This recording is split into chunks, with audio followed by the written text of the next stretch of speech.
어제 특검의 피의자 신분으로 소환된 김건희 여사가 11시간가량 이어진 조사에서 주요 혐의들을 부인했습니다. 김건희 특검팀은 구속영장 청구를 검토하고 있습니다. 김건희 특검팀이 오늘 오전 8시 윤석열 전 대통령에 대한 체포영장 재집행에 나섭니다. 정성호 법무부 장관은 체포영장 집행 업무에 적극 협조하라고 서울구치소에 지시했습니다.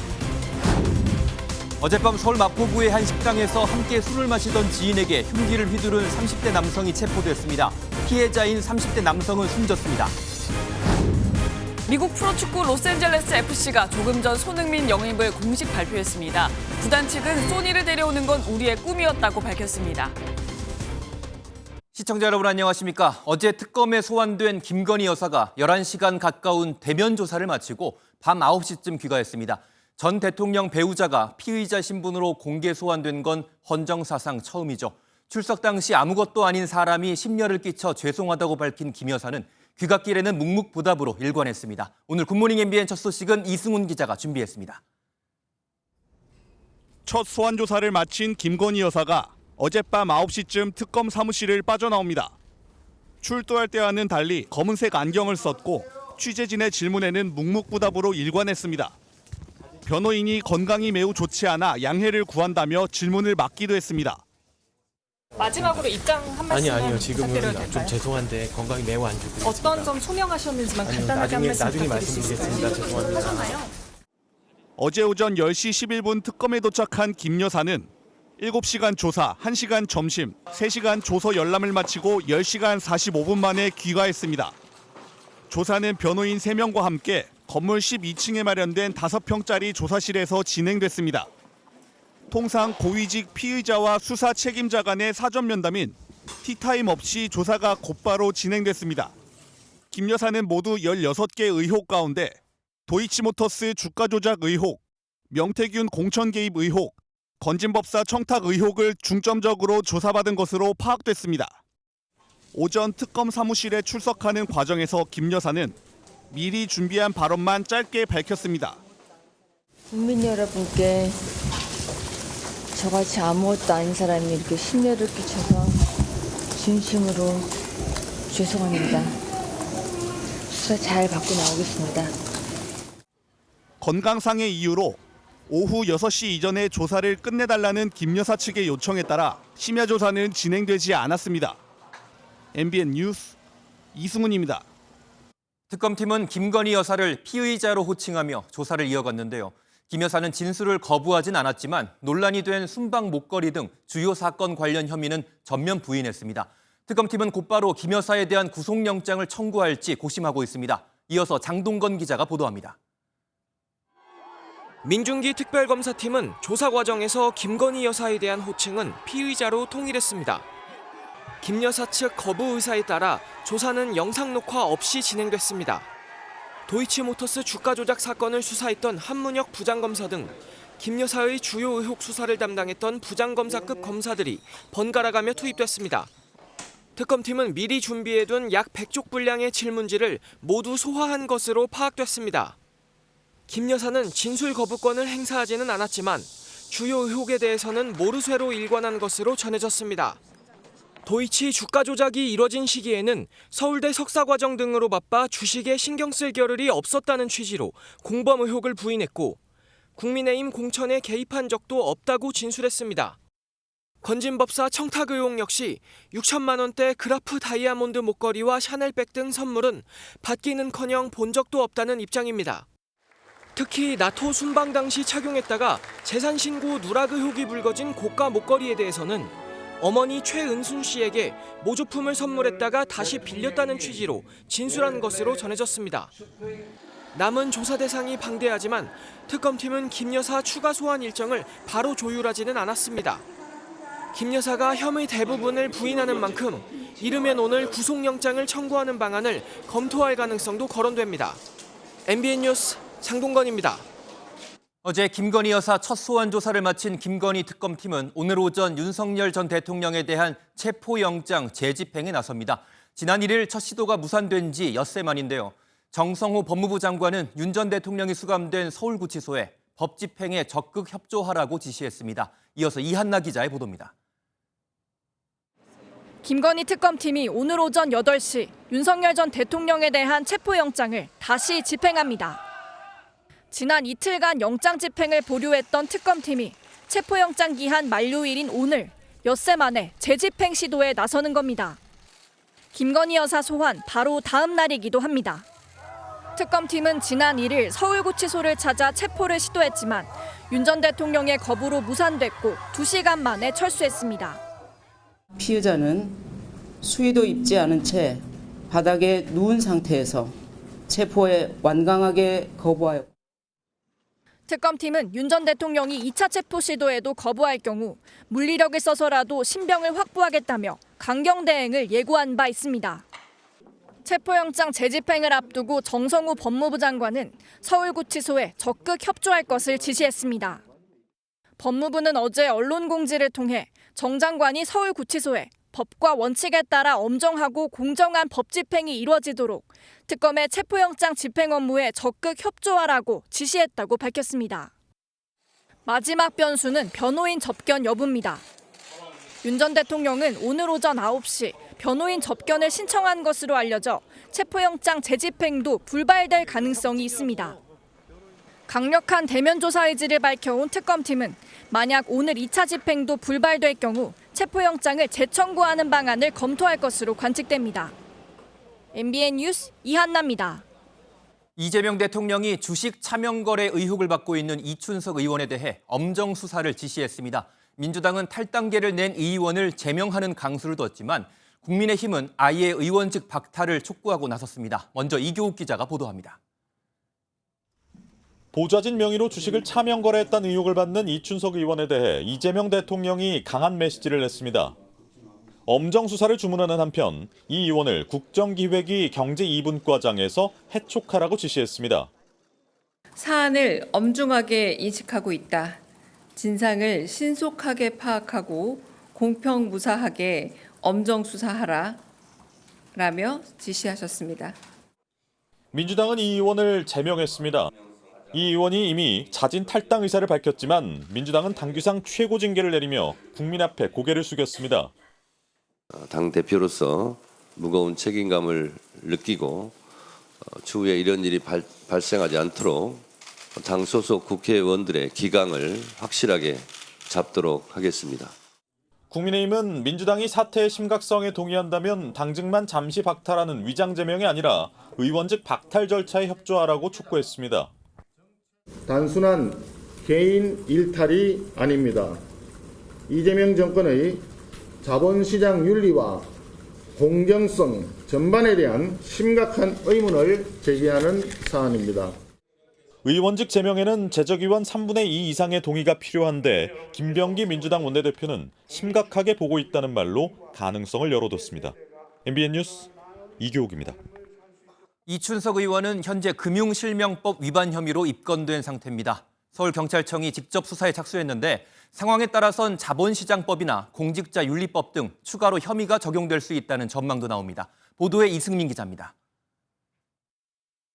지난 4일 찍힌 이춘석 의원의 휴대전화 주식 매매 창에는 차모 씨의 이름이 쓰여 있습니다. 시민단체 등의 고발이 이어졌고 경찰은 곧바로 이 의원을 금융실명법 위반 혐의로 입건했습니다. 부정한 목적으로 차명 거래를 할 경우 5년 이하의 징역이나 5천만 원 이하의 벌금에 처할 수 있습니다. 이 의원은 지난해 10월 국정감사장에서도 주식 화면을 보고 있었다는 의혹이 제기됐는데 이 의원은 작년 2차례 재산 신고에서 보유한 주식이 없다고 신고했습니다. 고위 공직자가 보유한 주식이나 부동산 등 자산을 의무적으로 신고하도록 한 공직자윤리법 위반 소지가 있는 대목입니다. 금융실명법을 위반했고 또 국회의원으로서 공직자 재산 등록을 회피했기 때문에 공직자윤리법도 위반했습니다. 이 의원이 보유한 주식은 지난 5일 종가 기준 9,700만 원 상당인데 모두 AI 관련 종목으로 알려졌습니다. 여당 4선 중진이자 국정기획위원회에서 AI 정책을 담당하는 경제 2분과장을 맡았던 이 의원이 미공개 정보를 이용한 주식 매매를 했을 경우 자본시장법 위반 가능성도 제기됩니다. 경찰은 사건을 서울청 광역수사단에 배당하고 이 의원에게 명의를 빌려준 차 씨도 방조 혐의로 입건했습니다. MBN 뉴스 이승민입니다. AI 관련 주식 거래 의혹을 받는 이춘석 의원은 지난달 AI 관련 연구를 지원하는 법안을 발의한 것으로 확인됐습니다. 이 의원은 당시 국정기획위원회에 몸담고 있었는데 해당 법안은 국정기획위 1호 법안으로 알려지기도 했습니다. 조희로 기자의 단독 보도입니다. 이춘석 의원은 이재명 정부의 인수위 역할을 하는 국정기획위에서 AI 등 과학기술 분야를 담당했습니다. 이 의원이 국정기획위에서 일하면서 발의한 법안 역시 AI 산업과 밀접한 관련이 있습니다. AI 연구의 정부 예산 지원을 의무화하는 법안입니다. 법안에는 정부 지출의 5% 이상을 과학기술 분야 연구개발에 투자하도록 하는 내용을 담고 있습니다. 구체적인 예산안에 대해서는 저희가 지금 검토를 하고 있기 때문에 여기서 밝힐 수 있는 액수는 없는 거고요. 인재 양성을 포함해서 다양한 방법, 다양한 범위까지도 저희 논의 대상으로 삼아서 법안이 통과되면 예산 등 정부의 각종 지원이 확대되는 만큼 학계는 물론 관련 업계에 호재로 작용할 수 있습니다. 주식거래 의혹에 이어 관련 법안까지 발의한 사실이 확인되면서 이해충돌 논란이 커지고 있습니다. 내부자 거래를 혹시 했을지 모르는 혹은 정보를 취득하고 이를 자신의 이익 창출을 위해서 활용했을지 모를 그 의혹의 진상규명을 위해서 이 의원은 미공개 주식 정보 활용이나 차명 주식 거래를 금지하는 법안도 여러 건 낸 것으로 확인됐습니다. MBN 뉴스 조희로입니다. 더불어민주당이 주식 차명 거래 의혹으로 법사위원장직을 내려놓은 이춘석 의원의 후임으로 추미애 의원을 내정했습니다. 국민의힘은 진정한 반성을 하려면 법사위원장직을 야당 몫으로 내놔야 한다고 거듭 요구했습니다. 장가희 기자가 보도합니다. 더불어민주당이 공석이 된 법제사법위원장 자리에 6선의 추미애 의원을 내정했습니다. 김병기 민주당 원내대표는 추 의원이 검찰개혁의 적임자라며 추 의원의 강력한 의지와 검증된 능력을 믿는다고 했습니다. 검찰개혁과 관련해서 가장 노련하고 그리고 검찰개혁을 이끌 수 있는 추미애 의원께 위원장직을 맡아달라고 요청했습니다. 추 의원은 문재인 정부에서 법무부 장관을 지내며 소위 검수완박으로 불리는 검찰개혁을 주도한 인물입니다. 여당의 이 같은 결정에 야당은 강력히 반발하며 법사위원장직 반환을 요구했습니다. 진정한 반성과 책임은 국회의장과 법사위원장 독식의 폐단을 깨닫고 법사위원장직을 원내 2당에 돌려놓는 데서부터 시작해야 할 것입니다. 나경원 국민의힘 의원도 민주당이 독재국가의 최전선을 구축하려 한다며 국민과의 전쟁 선포를 묵과할 수 없다고 반발했습니다. 국민의힘의 반발에도 민주당은 21일로 예정된 다음 국회 본회의에서 법사위원장 선출을 마무리할 계획이어서 당분간 여야 신경전은 계속될 것으로 보입니다. MBN 뉴스 장가입니다.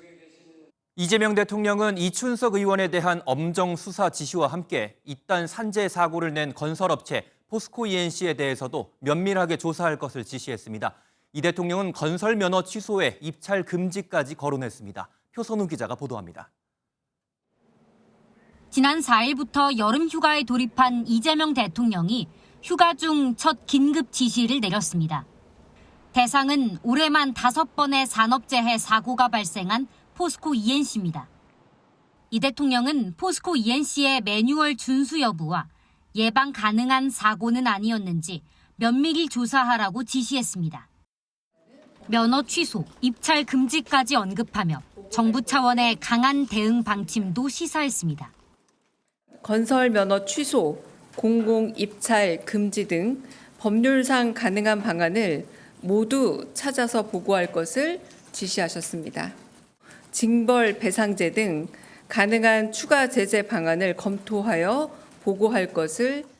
앞서 이 대통령은 지난 국무회의에서 포스코 ENC를 콕 집어 거론하며 미필적 고의살인이라고 질타한 바 있습니다. 이 예상할 수 있는 일들 방어하지 않고 사고가 나는 것은 결국 죽음을 용인하는 거죠. 아주 심하게 얘기하면 법률적 용어로 미필적 고의에 의한 살인 아닙니까?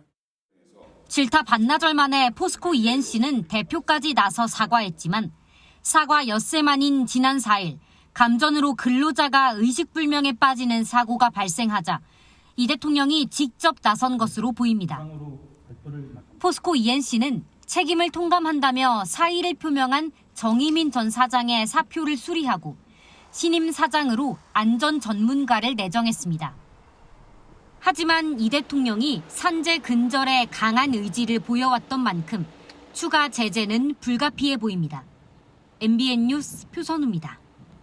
이재명 대통령 취임 후 첫 광복절 특별 사면을 앞둔 가운데 법무부 사면심사위원회가 오늘 회의를 열고 특사 대상자를 선정합니다.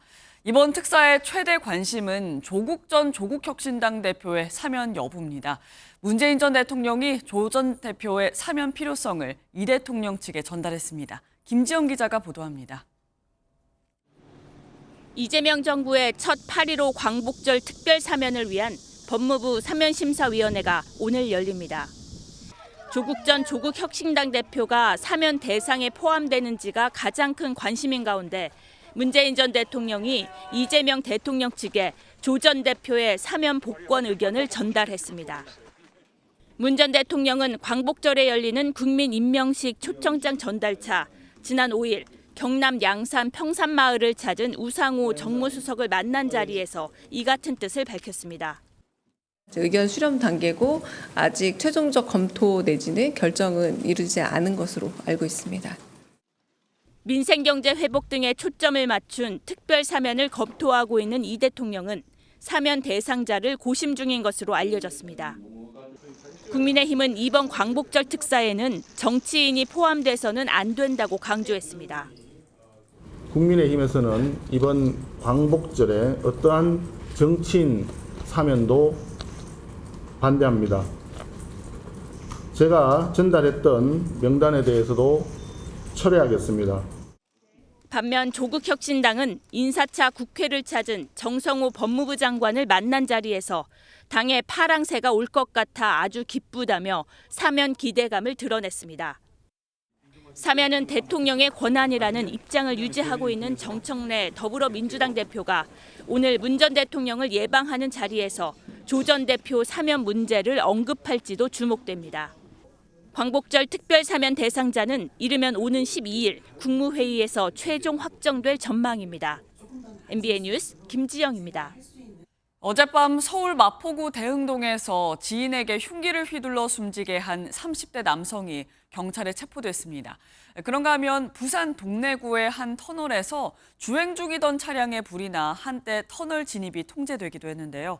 밤사이 사건 사고 소식 이지우 기자가 보도합니다. 서울 마포구의 한 도로를 따라 경찰 출입 통제선이 길게 쳐져 있습니다. 신고를 받고 출동한 경찰 과학수사대는 현장 조사에 분주합니다. 경찰에 따르면 어젯밤 11시쯤 이 일대에서 술자리를 갔던 30대 남성이 동석한 지인에게 흉기를 휘둘러 살해한 것으로 조사됐습니다. 가해자는 흉기를 피해 달아나는 피해자를 300m가량 쫓아가 아파트 단지 근처에서도 범행을 멈추지 않은 것으로 전해졌습니다. 처음 앰뷸런스가 와서 심폐소생술 할 때도 의식은 없었고요. 두 번째 앰뷸런스가 와서 무슨 기계 같은 걸로 뭐 더 했거든요. 그렇게 한 10분을 넘게 하는데도 의식이 없더라고요. 흉기를 휘두른 남성은 범행 직후 경찰의 현행범으로 체포됐습니다. 살인 혐의를 수사 중인 경찰은 범행 동기를 비롯한 구체적 사건 경위를 파악하는 대로 가해자에 대해 구속영장을 신청할 방침입니다. 어제 저녁 8시 15분쯤 부산 동래구 제2만덕터널에서 주행 중이던 차량에 불이 났습니다. 인명피해는 발생하지 않았고 불은 16분 만에 모두 꺼졌지만 사고 수습을 위해 터널 양방향 진입이 1시간 반 정도 통제됐습니다. 인천소방본부는 어젯밤 9시 반부터 약 1시간 동안 관할 119 신고 접수 시스템 장애를 겪었습니다. 소방당국은 당시 출동엔 문제가 없었으며 일부 통신 장비에 이상이 생겼던 것으로 보고 있습니다. MBN 뉴스 이지율입니다. 지인이 보낸 욕설 문자 메시지에 격분해 살해를 시도한 70대 남성이 구속 상태로 검찰에 넘겨졌습니다. 집에서 범행 도구로 쓸 흉기와 자전거 체인까지 챙겨와 피해자를 공격했는데 반대로 제압되면서 다행히 인명피해로 이어지진 않았습니다. 안유정 기자가 단독 보도합니다. 택시에서 내린 흰색 신발 차림의 남성이 서울 중랑구의 한 식당 안으로 들어갑니다. 잠시 뒤 검은 신발을 신은 남성을 데리고 나오더니 다짜고짜 주먹을 휘두릅니다. 자전거 체인을 꺼내 폭행하는 등 도로 위에서 아찔한 몸싸움이 이어집니다. 나란히 앉아 대화를 하나 싶더니 순간 흉기를 꺼내 옆에 있던 남성을 공격합니다. 구경한 사람들도 많고 그냥 막 난리가 났어. 술이 많이 좀 친 것 같아. 그래도 막 그냥 막 욕을 하고. 지난달 30일 오후 2시 40분쯤 지인 남성에게 흉기를 휘둘러 살해를 시도한 70대 남성 A씨가 경찰에 현행범 체포됐습니다. 두 사람은 전화로 말다툼을 벌였는데 A씨는 흉기 등을 집에서 챙겨 피해자를 찾아와 범행을 저지른 것으로 나타났습니다. 피해 남성이 A씨를 제압하면서 큰 인명피해로 이어지진 않았지만 머리와 목 등을 다쳐 치료를 받았습니다. 경찰 조사에서 A씨는 피해자가 가족을 비하하는 내용의 욕설이 담긴 문자 메시지를 보내자 격분해 범행을 저질렀다는 취지로 진술한 것으로 전해졌습니다. 경찰은 A씨에게 살인미수 혐의를 적용해 지난 4일 구속 상태로 검찰에 넘겼습니다. MBN 뉴스 안유정입니다.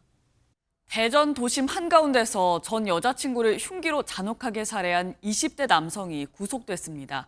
이 남성은 피해 여성이 정말로 숨진 게 맞는지 확인하기 위해서 빈소를 찾았던 것으로 경찰 조사에서 드러났습니다. 김영현 기자입니다. 모자와 마스크로 얼굴을 가린 남성이 호송차에 올라탑니다. 대전에서 전 여자친구를 흉기로 살해한 20대 남성이 법원의 구속영장 실질 심사를 받기 위해 모습을 드러냈습니다. 범행 언제부터 계획하셨어요? 법원은 도주 우려가 있다며 남성에게 구속영장을 발부했습니다. 경찰 조사에서 남성은 피해 여성이 숨졌는지 확인하기 위해 장례식장을 찾아갔다고 말했습니다. 범행 동기에 대해서는 금전 문제로 갈등을 빚었는데 날 무시해 범행을 결심했다고 털어놨습니다. 남성이 3개월 전쯤 허락 없이 피해 여성의 명의로 오토바이를 빌린 게 화근이 됐습니다. 남성은 오토바이 명의를 본인 이름으로 변경하겠다며 여성을 불러내 범행을 저질렀습니다. 최근 리스 문제 얘기고 그 전부터 자기가 카드값 내주고 그렇게 했는데 나를 무시했다. 경찰은 남성의 정확한 범행 경위를 조사하는 한편 신상 공개 여부도 곧 결정할 계획입니다. MBN 뉴스 김영현입니다. 사랑제일교회가 서울 서부지법 난입 사태 피고인들에게 영치금을 송금한 것과 관련해 경찰이 전광훈 목사를 수사 중인 것으로 전해졌습니다. 경찰은 전 목사가 개입해 교회 재정에 피해를 입힌 것은 아닌지 자금 흐름을 분석 중인 것으로 알려졌습니다. 안정모 기자의 단독 보도입니다.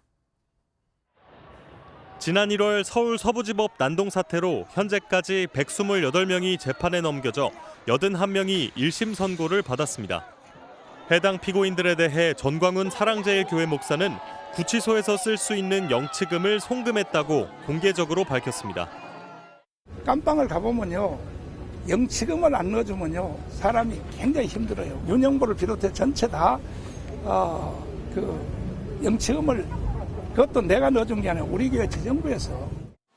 그런데 MBN 취재 결과 경찰이 영치금 송금과 관련해 전 목사를 배임 혐의로 수사 중인 것으로 확인됐습니다. 전 목사의 지시로 영치금을 보냈는지 이로 인해 교회 재정에 피해가 간 것은 아닌지 확인해 보겠다는 겁니다. 경찰은 이미 교회의 자금 흐름도 살펴보고 있는 것으로 전해졌습니다. 사랑제일교회 측은 MBN과의 통화에서 지난 2월부터 피고인 60여 명에게 영치금으로 매달 30만 원씩 보내고 있다고 밝혔습니다. 다만 전 목사는 개입한 사실이 없다며 범보수단체의 요청에 따라 교회가 당회를 연 뒤 영치금 송금을 결정했다고 설명했습니다. 경찰은 조만간 전 목사를 소환해 영치금이 송금된 경위를 물을 방침입니다. MBN 뉴스 안정모입니다. 그제 서울 신세계백화점 본점에 폭탄을 설치했다는 글이 올라와 4천여 명이 긴급하게 대피하는 소동이 벌어졌습니다. 제주도에서 그 협박범이 잡혔는데 다름 아닌 중학교 1학년 학생이었습니다. 사람들 반응이 궁금했다는 어처구니 없는 이유였습니다. 황재원 기자입니다. 횡단보도로 쇼핑객과 직원들이 뛰어가고 백화점 주변은 순식간에 사람들로 가득 찼습니다. 앞쪽으로 계속 이동해 주세요. 폭발물 협박 소동으로 신세계백화점 본점은 영업을 3시간 이상 중단하며 최소 5억 원의 피해를 입었습니다. 특공대 등 경찰 인력 240여 명까지 낭비시킨 협박범은 중학교 1학년 학생이었습니다. 제주에서 범행 6시간 만에 경찰에 붙잡힌 A군은 한 인터넷 사이트에 신세계백화점 1층에 폭약을 설치했다. 오후 3시에 폭파된다는 허위 글을 적은 혐의를 받고 있습니다. A군은 경찰 조사에서 사람들의 반응이 어떨지 궁금해 협박글을 적었다고 진술했습니다. 백화점 대피 소동 뒤 그제밤 관련 기사에 신세계를 폭파하겠다는 또 다른 협박글을 댓글로 단 20대도 경찰에 붙잡혔습니다. 경남 하동에서 검거된 피의자는 장난이었다고 경찰에 밝혔습니다. 명확한 협박 장소를 특정하지 않으면서 경찰과 신세계 측은 어제 아침 경기도 용인점을 포함해 전국 신세계백화점 13곳을 모두 수색해야 했습니다. 두 피의자는 공중협박 혐의가 적용돼 5년 이하의 징역 또는 2천만 원 이하의 벌금을 부과받을 수 있습니다. 다만 제주 중학생은 촉법 소년이라 형사처벌이 아닌 소년법에 따른 보호 처분을 받을 것으로 예상됩니다. MBN 뉴스 황재현입니다. 그런데 이런 협박글이나 전화, 실제로는 얼마나 엄정하게 처벌이 이뤄지고 있을까요? 허위 협박글을 게시하는 범죄는 어제 오늘 일이 아니지만 처벌 수위가 약한 탓에 모방 범죄가 이어지고 있다는 지적입니다. 이어서 황찬민 기자가 보도합니다. 지난달 7일 서울 성북구 성신여대에 군경이 출동하고 학생과 교직원 수백 명이 대피하는 소동이 빚어졌습니다. 학교에 다이너마이트를 설치했다는 협박 메일이 발송된 건데 4시간에 걸친 수색 작전 끝에 폭발물은 발견되지 않았습니다.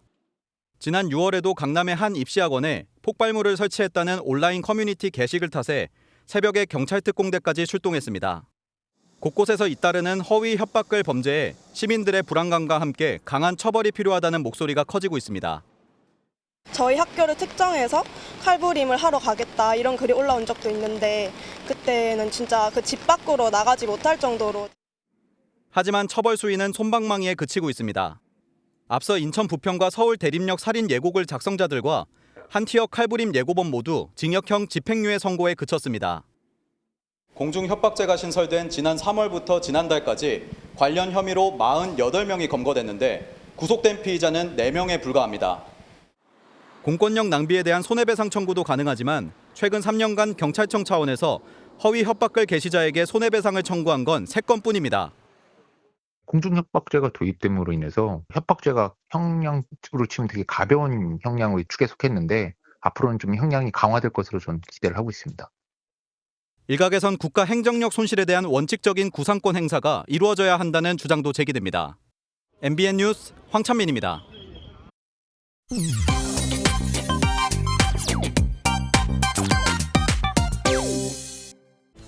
방송인 홍진경 씨가 결혼 22년 만에 이혼 소식을 전했습니다. 홍진경 씨는 지난 2003년 5살 연상의 사업가와 결혼해 딸을 낳았는데요. 30년 지기 절친 정선희 씨를 만나 이미 몇 개월 전 이혼한 상태라고 처음 밝혔습니다. 저희는 그냥 누구 한 사람의 잘못으로 헤어진 게 아니야. 좀 다르게 살아보자 이제. 남이 되고 나서야 진짜 우정이 생겼고 내가 예전에 연애할 때 너무 믿고 따르던 더 좋아하던 오빠였잖아. 진짜 지금 너무 나한테 좋은 오빠다. 홍진경 씨는 구체적인 이혼 사유는 밝히지 않았지만 사돈끼리도 여전히 잘 만나고 있다 덧붙였는데요. 딸 역시 부모의 이혼 결정을 존중한 것으로 전해졌습니다. 조용하지만 용기 있는 고백에 누리꾼들은 딸이 이해한다고 하니 괜찮은 것 같다. 서로 더 행복할 수 있으면 충분히 가능한 선택이다.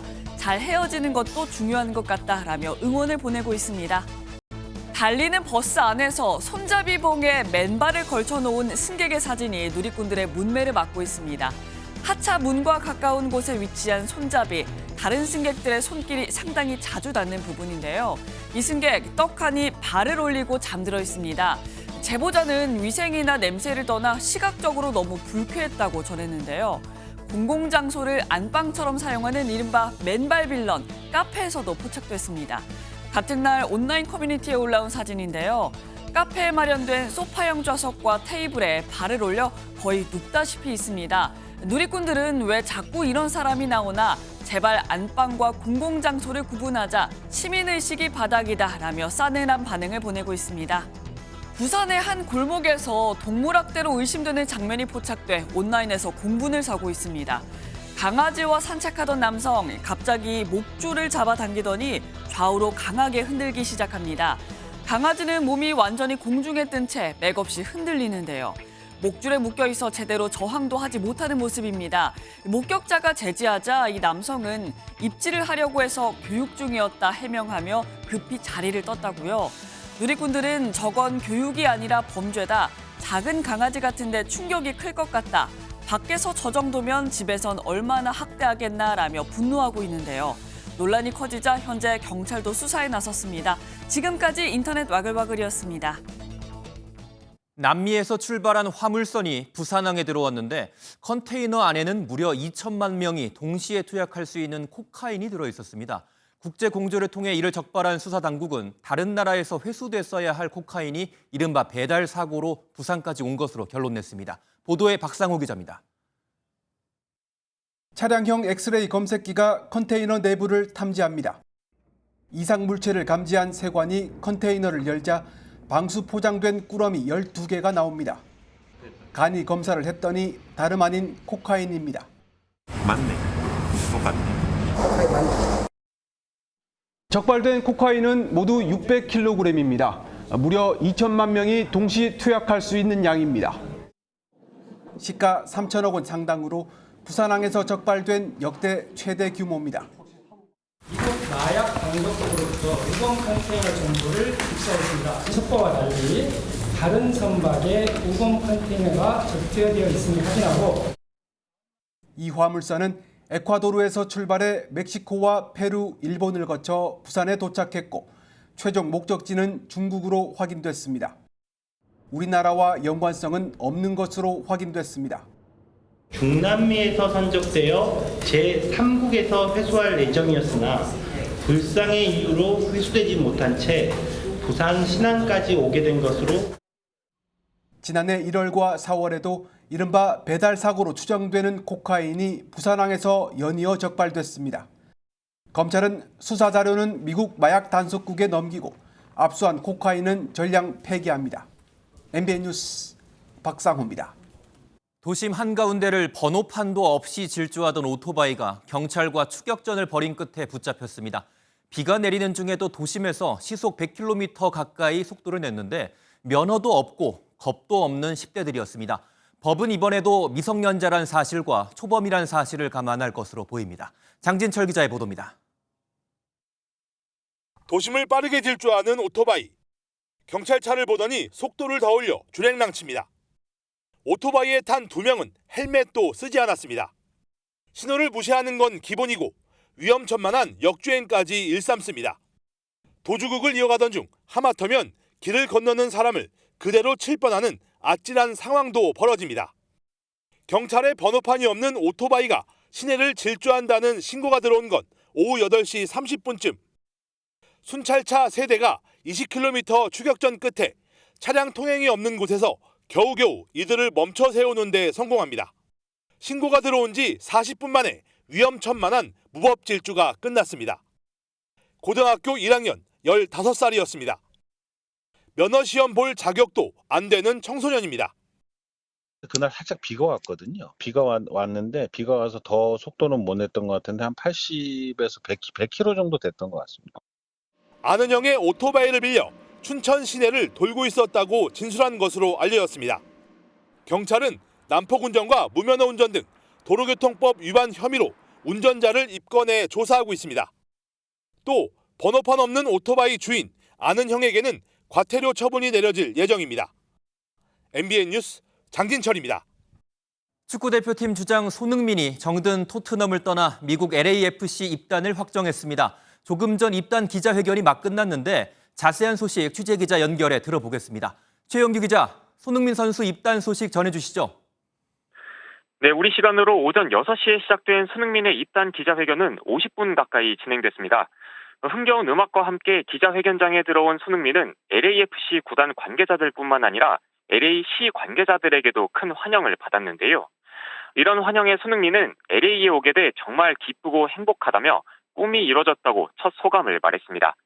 그러면서 LAFC에서 축구 인생의 새 장을 열게 돼 좋다며 다시 시작하는 만큼 팀의 전설이 되겠다는 당찬 포부를 밝혔습니다. 이어 33살이지만 아직 몸 상태도 좋고 제 다리도 여전히 괜찮다며 동료들과 함께 이기고 우승도 하고 싶다는 각오도 다졌습니다. 손흥민이 뛰게 되는 미국 MLS는 창설된 지 30년이 된 리그로 베컴과 앙리 등 세계적인 스타들이 황혼기를 보냈는데요. 지금은 축구의 신 리오넬 메시 등 유럽을 호령하던 선수들이 여전한 기량을 과시하고 있습니다. 손흥민의 소속팀 LAFC는 MLS에 합류한 지 7년밖에 안 됐지만 3년 전엔 리그 우승, 지난해 컵대회 트로피를 들어올린 신흥 강호입니다. 2027년까지 2년 계약에 최장 2029년까지 연장할 수 있는 손흥민의 이적료는 공개되진 않았지만 미국 리그 역대 최고인 370억 원으로 추정되는데요. 큰 기대와 환대를 받으며 LA에 온 손흥민이 순조롭게 적응한다면 미국 리그 정복은 물론 내년 북중미 월드컵 준비도 수월해집니다. 최대한 빨리 경기장에서 인사드리겠다는 손흥민의 데뷔전은 우리 시간으로 오는 10일 시카고 파이어전이나 17일 뉴잉글랜드 레볼루션전이 될 전망입니다. 지금까지 보도국에서 MBN 뉴스 최영규입니다.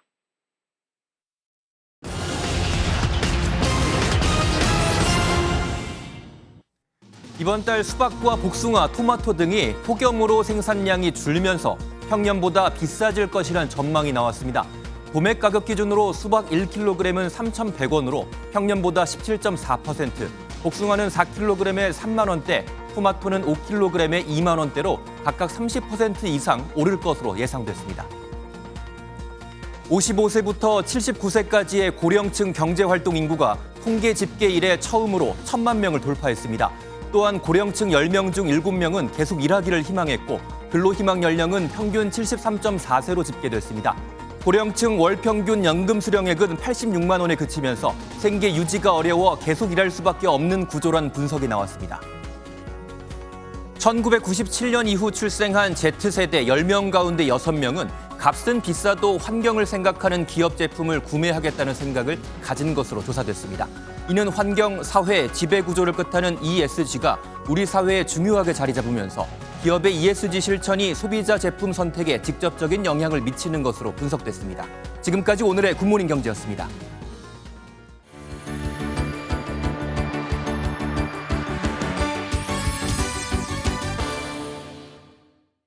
굿모닝 월드입니다. 평생 만져보기도 쉽지 않을 양의 금괴가 고속도로를 달리던 트럭 한 대에서 발견됐습니다. 평범한 일가족이 타고 있었다는데요. 대체 무슨 일일까요? 브라질 경찰이 트럭 안을 구석구석 뒤집니다. 금괴가 하나둘 발견되는데요. 대시보드 안쪽까지 모두 100개가 넘는 금괴가 숨겨져 있었습니다. 원주민 마을에서 불법 채굴돼 생산된 금괴가 베네수엘라 등 인근 국가로 몰래 운반되다 적발된 건데요. 이번에 발견된 건 총 103kg으로 브라질 경찰청이 압수한 금괴 가운데 최대 규모랍니다. 무려 1,100만 달러, 우리 돈 152억 원어치로 추정된다는데요. 앞으로도 브라질 경찰청은 이런 불시 단속으로 불법 채굴을 근절할 계획이라네요. 흔히 꼬리가 길면 밟힌다고 하죠. 하지만 이번에 소개할 주인공은 혀가 길어서 들통나고 말았네요. 경찰 손에 잡힌 시커먼 동물, 정체가 뭘까요? 몸 길이가 자그마치 150cm에 달하는 왕도마뱀입니다. 지난달 30일 미국 매사추세츠주의 집을 나갔다가 2주 만에 경찰에 붙잡혔는데요. 경찰은 사진까지 공개하며 대대적인 추격전을 벌였고 마을 인근 산속을 수색하다 나무 뿌리 아래에서 낼름거리는 긴 혀를 보고 찾아낼 수 있었다고 합니다. 잡힌 왕도마뱀은 집이 아닌 동물보호구역에서 살게 됐다는데 이제 가출하지 않고도 마음껏 야생을 즐길 수 있겠네요. 그런가 하면 마치 형제 같은 대우를 받으며 가정집에서의 삶을 즐기는 야생동물도 있는데요. 수십 년을 함께하며 신뢰를 쌓았다는 남다른 반려동물 소개합니다. 한 남성이 거침없이 수영장으로 뛰어듭니다. 연인을 향해 헤엄치는 줄 알았더니 거대한 악어 한 마리가 기다리고 있군요. 스담스담 남성의 부드러운 손길에 응답이라도 하듯 남성의 품에 꼭 안기는 악어. 몸무게는 100kg에 달하고 나이는 45살이라고 하는데요. 남성이 어릴 때부터 43년간 형제처럼 함께했던 악어는 지금까지 단 한 번도 인간을 공격한 적이 없다고 합니다. 악어를 향한 남성의 사랑이 통한 것 같네요. 지금까지 굿모닝 월드였습니다. 귀여운 외모에 희소성까지 더해진 중국 캐릭터 인형 라부부가 요즘 국내외에서 폭발적인 인기를 끌고 있습니다. 일단 구매하는 것부터 힘들고 정가 10만 원대의 인형이 100만 원가량에 되팔리기도 합니다. 그만큼 짝퉁까지 판치고 있는데 유명 연예인들까지 피해를 입었습니다. 구경호 기자입니다. 서울 명동의 한 장난감 매장 문이 열리자 이른바 오픈런이 벌어집니다. 중국 캐릭터 라부부 굿즈를 사려는 사람들이 한꺼번에 몰려든 겁니다.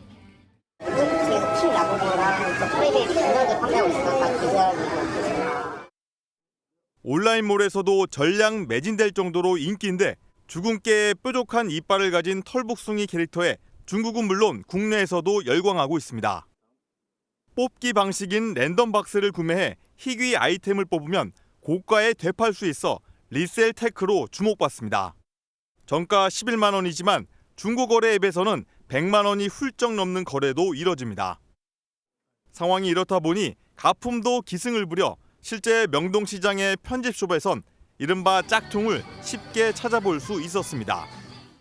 유명 연예인들도 어렵사리 제품을 구매해 SNS에 인증하고 있는데 가수 보아와 이영지 등은 이런 짝퉁에 속아 피해를 입었습니다.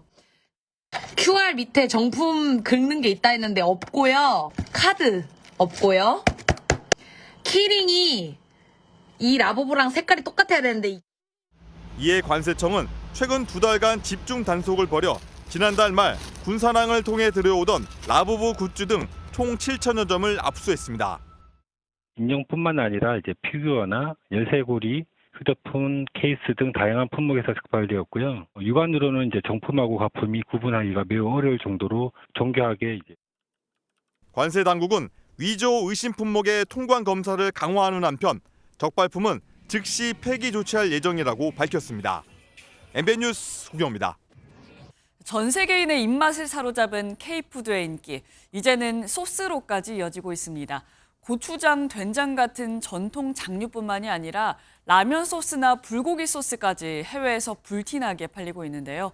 우리 소스의 수출액도 역대 최고치를 찍었습니다. 정설민 기자가 보도합니다. 세계적인 돌풍을 이어가고 있는 K-팝 데몬 헌터스 속 한 장면입니다. 극중 보이그룹이 매운맛 견디기 챌린지에 나서는데 익숙한 제품이 눈에 띕니다. 국내 라면 회사가 내놓은 매운맛 소스와 꼭 닮았습니다. SNS에서는 이를 따라한 챌린지도 유행입니다. Im Nachgang wird scharf. Gut, dass ich die Sonnenbrille aufhab. Hier sieht meine Tränen so nicht. K-컬처의 인기로 한식에 대한 관심도 높아지면서 한국식 소스도 덩달아 주목받고 있습니다. 지난해 우리나라 소스류 수출액은 전년보다 4% 늘어난 5,500억 원으로 역대 최고치를 기록했습니다. 고추장과 된장 같은 전통 장육뿐 아니라 최근에는 떡볶이와 불고기 같은 음식을 바로 만들어 먹을 수 있는 소스가 인기입니다. I think I will take this sauce to France in order to enjoy it in France. Enjoy it and cook bulgogi in France and have a taste of Korea.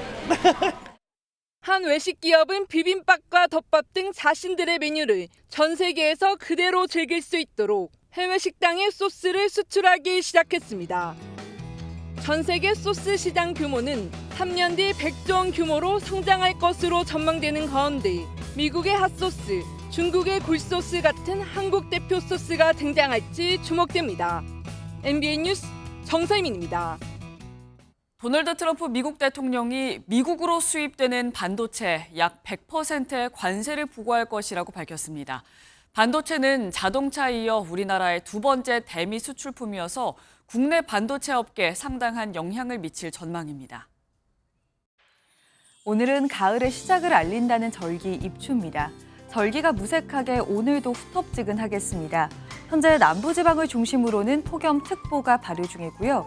오늘 서울이 32도, 대구가 33도, 진주는 34도까지 오르겠고 습도가 높아서 체감온도는 이보다 1에서 2도가량 더 높겠습니다. 밤사이 남부지방을 중심으로는 비가 내렸습니다. 주된 비구름이 대부분 동해상으로 빠져나갔지만 비는 오늘 아침까지 좀 더 이어지는 곳이 있겠습니다. 강원 영동 지방으로도 오늘 저녁까지 많게는 30mm의 비가 더 내리겠습니다. 오늘 전국 하늘 흐리다가 오후에 서쪽 지역부터 맑아지겠습니다. 자외선 지수가 높겠고 당분간 남해안과 제주 해안으로는 너울이 높게 밀려들겠습니다.